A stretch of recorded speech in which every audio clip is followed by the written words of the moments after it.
പൂ പോലെ സോഫ്റ്റായിട്ടുള്ള ഇഡ്ഡലിക്ക് ധാരാളം സാമ്പാർ ഒഴിച്ച് നമ്മൾ ഹോട്ടലിലൊക്കെ കഴിക്കാറില്ലേ, അതുപോലത്തെ ഒരു സാമ്പാറാണ് ഇന്ന് നമ്മുടെ റെസിപ്പി. അതെങ്ങനെയാണ് നമുക്ക് തയ്യാറാക്കുന്നത് നോക്കാം. അതിനായിട്ട് ഒരു കുക്കർ അടുപ്പിൽ വെച്ചിട്ടുണ്ട്. കുക്കറിലേക്ക് 1 ടേബിൾ സ്പൂണോളം എണ്ണ ഒഴിച്ചു കൊടുത്തു.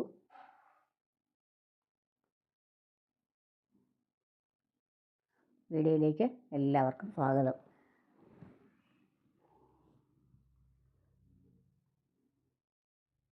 എണ്ണ ചൂടായി വരുമ്പോൾ അതിലേക്ക് നമുക്കൊരു 1/2 ടീസ്പൂണോളം ജീരകം ഇട്ട് കൊടുത്തിട്ടുണ്ട്. ചെറിയ ജീരകമാണ്. ജീരകം ചെറുതായി ഒന്ന് ആ പച്ചവാസനയൊക്കെ ഒന്ന് മാറി വരുന്നവരെ നമുക്ക് വെയിറ്റ് ചെയ്യാം. അതിലേക്ക് 2-3 വെളുത്തുള്ളി, ഒരു 2 പച്ചമുളക് അതും കൂടെ ചേർത്ത് കൊടുത്തിട്ടുണ്ട്. നല്ല എരിവുള്ളത് കൊണ്ടാണ്. നിങ്ങൾക്ക് എരിവ് കൂടുതൽ ആവശ്യമുണ്ടെങ്കിൽ കൂടുതൽ പച്ചമുളകൊക്കെ ചേർക്കാവുന്നതാണ്. അതിനുശേഷം അതിലേക്കൊരു 10 ചെറിയ ഉള്ളി, സാമ്പാർ ഉള്ളി ഒന്ന് ചെറുതായി അരിഞ്ഞത് നമുക്ക് അതിൻ്റെ കൂടെ ചേർത്ത് കൊടുക്കാം.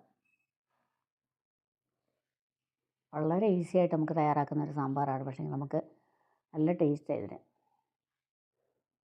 തോമര വേവാനൊന്നും വെയിറ്റ് ചെയ്യേണ്ട, അതൊക്കെ നമുക്ക് എളുപ്പമുണ്ട്. അപ്പം നമ്മുടെ ചെറിയ ഉള്ളി കളറൊക്കെ ഒന്ന് മാറി വരും, സോഫ്റ്റ് ആകുന്നവരെ നമുക്കൊന്ന് വഴറ്റിയെടുക്കാം.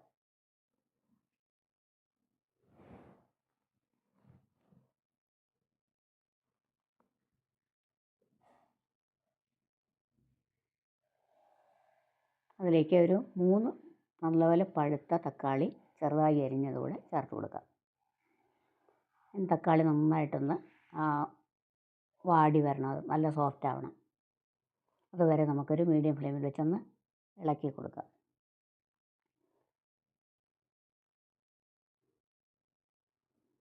തക്കാളിയൊക്കെ ഒരുവിധം നന്നായിട്ട് വെന്ത് വരുമ്പോൾ അതിലേക്ക് ഒരു 1/4 ടീസ്പൂൺ മഞ്ഞൾപ്പൊടി ചേർത്ത് കൊടുത്തിട്ടുണ്ട്. 1/2 ടീസ്പൂൺ മുളക് പൊടി ചേർത്തു. 1 ടേബിൾ സ്പൂണോളം സാമ്പാർ പൊടി ചേർത്തിട്ടുണ്ട്. ഇനി ഇതെല്ലാം കൂടെ നന്നായിട്ടൊന്ന് പൊടികളുടെയൊക്കെ പച്ചവാസന മാറുന്നത് വരെ നമുക്കിതൊന്ന് ഇളക്കി കൊടുക്കാം.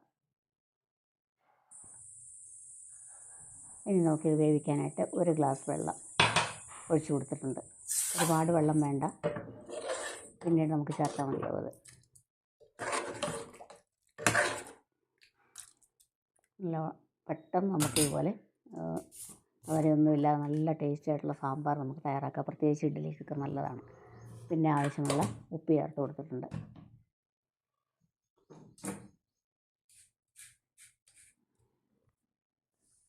കായപ്പൊടി ഒരു 1/2 ടീസ്പൂണോളം ചേർത്ത് കൊടുത്തു. ഇനി ഇതെല്ലാം നന്നായിട്ടൊന്ന് ഇളക്കി കൊടുക്കാം.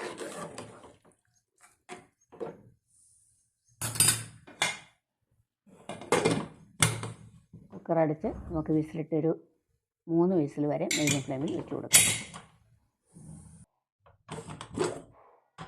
പ്രഷറൊക്കെ പോയിട്ടുണ്ട്, കണ്ട് നന്നായിട്ട് വെന്തിട്ടുണ്ട്. തക്കാളിയൊക്കെ അല്ലേ വഴറ്റിയത് വേണ്ടി പെട്ടെന്ന് തന്നെ വെന്ത് കിട്ടിയിട്ടുണ്ട്. ഇതിന് നമുക്ക് എന്നാലും നന്നായിട്ടൊന്ന് ഉടച്ചു കൊടുക്കണം.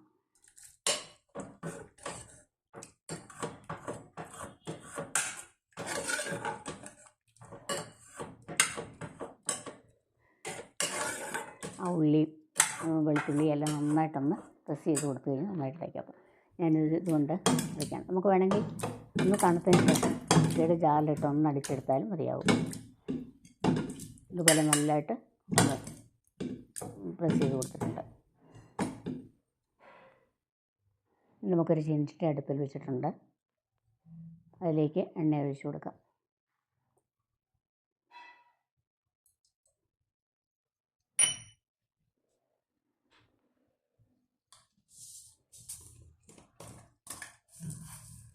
എണ്ണ ചൂടായി വരുമ്പോൾ അതിലേക്ക് ഒരു 1/2 ടീസ്പൂൺ കടുക് ചേർത്ത് കൊടുത്തിട്ടുണ്ട്.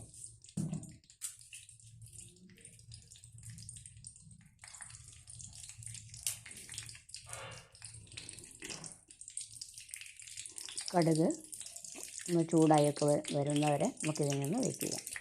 അതിലേക്ക് ഒരു ഉണക്കമുളക് ചേർത്തു.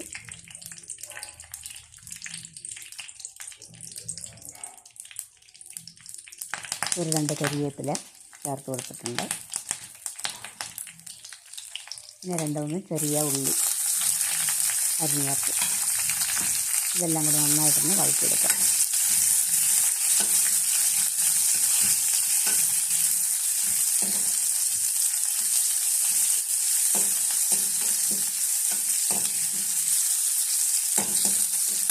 മുളക് കരിവേപ്പിലയൊക്കെ നന്നായിട്ടൊന്ന് ഫ്രൈ ആകുന്നവരൊന്ന് വഴറ്റിയെടുക്കാം.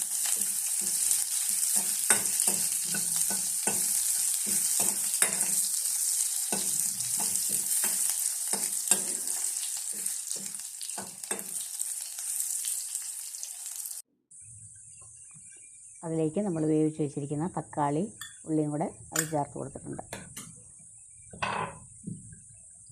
ഇനി നമുക്കതിലേക്ക് ഒരു ഇൻഗ്രീഡിയൻ്റ് കൂടി ചേർക്കേണ്ടതായിട്ടുണ്ട്. 1 ടേബിൾ സ്പൂണോളം കടലമാവ് ഞാൻ എടുത്തിട്ടുണ്ടായിരുന്നു. അതിലേക്ക് ഒരു 1/2 കപ്പ് വെള്ളം ഒഴിച്ച് കട്ടയില്ലാതെ നന്നായിട്ട് ഇളക്കിയെടുത്തിട്ടുണ്ട്. അതാണ് ഇപ്പോൾ ചേർക്കുന്നത്. ഇനി ഇത് ചേർത്ത് നന്നായി ഇളക്കി കൊടുക്കാം. കടലമാവ് ചേർത്ത് കൊണ്ട് തന്നെ നല്ല കൊഴുപ്പ് കാണും. നമുക്ക് ആവശ്യമനുസരിച്ച് വെള്ളം ചേർത്ത് കൊടുക്കാം.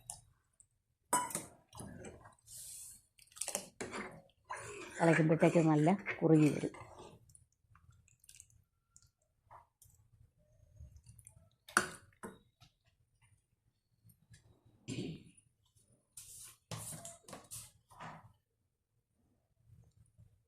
ഉപ്പ് നോക്കി കുറവുണ്ടെങ്കിൽ നമുക്ക് ആ സമയത്ത് പാകത്തിന് ഉപ്പ് ചേർത്ത് കൊടുക്കാം.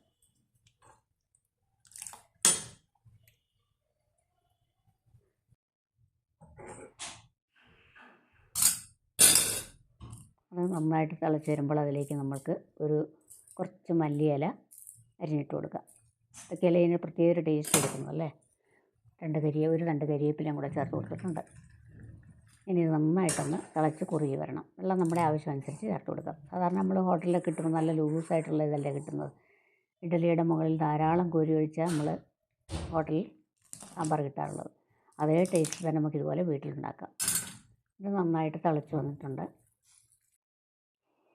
ഒന്നുകൂടെ കടുക് വറുത്ത് ചേർക്കുമ്പോൾ ഒരു ടേസ്റ്റ് കിട്ടും. വേണമെങ്കിൽ അവിടെ കൊണ്ട് നമുക്ക് നിർത്താവുന്നേ ഉള്ളൂ. പക്ഷേ നമുക്ക് ഫ്രഷായിട്ട് ഒന്നുകൂടെ കടുക് വറുത്ത് ചേർക്കുമ്പോൾ അതിനൊരു പ്രത്യേക രുചി ഉണ്ടാവും. ഉള്ളിയൊക്കെ ഒന്ന് വറുത്ത് കൊടുക്കാം. വെളുത്തുള്ളി ഇഷ്ടമാണെങ്കിൽ വെളുത്തുള്ളി അതിൻ്റെ കൂടെ വറുത്ത് ചേർക്കാം. ഒരു 2-3 ചെറിയ ഉള്ളി അരിഞ്ഞ് ചേർത്തിട്ടുണ്ട്. 1 സ്പൂൺ വെളിച്ചെണ്ണയ്ക്കകത്ത് ഇത് നമുക്കൊന്ന് വറുത്തെടുക്കാം. മുളകൊക്കെ ആദ്യമായിട്ട് കടുക് വറുത്തോണ്ട് ഇപ്പം മുളക് ഇടേണ്ട ആവശ്യമില്ല. ഇനി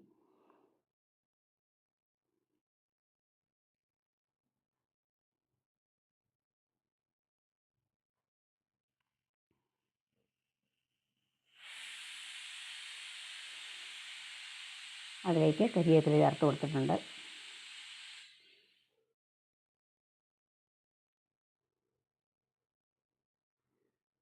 കടുക് ഇത്രയും മതി.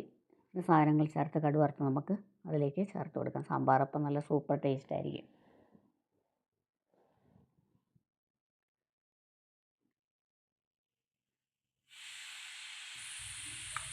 ഇത്രയുള്ളൂ നമ്മുടെ പരിപ്പ് ചേർക്കാത്ത നല്ലൊരു ഹോട്ടൽ സ്റ്റൈൽ സാമ്പാർ നമുക്കിതുപോലെ തയ്യാറാക്കാം. വീഡിയോ ഇഷ്ടപ്പെട്ടുവെങ്കിൽ നിങ്ങൾ ലൈക്ക് ചെയ്യാനും ഷെയർ ചെയ്യാനും സബ്സ്ക്രൈബ് ചെയ്യാനും ഒന്നും മറക്കരുത്. അതുപോലെ ആദ്യമായിട്ട് കാണുന്നവരാണെങ്കിൽ സബ്സ്ക്രൈബ് ചെയ്യണം. എന്തായാലും പിന്നെ നിങ്ങളുടെ വിലയേറിയ കമൻറ്റുകളൊക്കെ രേഖപ്പെടുത്തണം. നല്ല സോഫ്റ്റായിട്ടുള്ള ഇഡ്ഡലി, നല്ല പഞ്ഞി പോലത്തെ ഇഡ്ഡലിയുടെ കൂടെ ഈ സാമ്പാറൂടെ ചേർക്കുമ്പോൾ എന്ത് രുചിയായിരിക്കും എന്നറിയാം. ഇതുപോലെ നമ്മൾ ധാരാളം സാമ്പാർ കൂട്ടി കഴിക്കുമ്പോഴാണ് അതിൻ്റെ ടേസ്റ്റ് അറിയുന്നത് അല്ലേ. അപ്പോൾ നിങ്ങളുടെ അഭിപ്രായങ്ങളൊക്കെ ഒന്ന് പറയണം കേട്ടോ. സാമ്പാർ ഇഷ്ടപ്പെട്ടെങ്കിൽ ഇതുപോലെ ട്രൈ ചെയ്ത് നോക്കണം. പിന്നെ മറ്റൊരു വീഡിയോയുമായി നമുക്ക് വീണ്ടും കാണാം. അതുവരേക്കും ബായ്.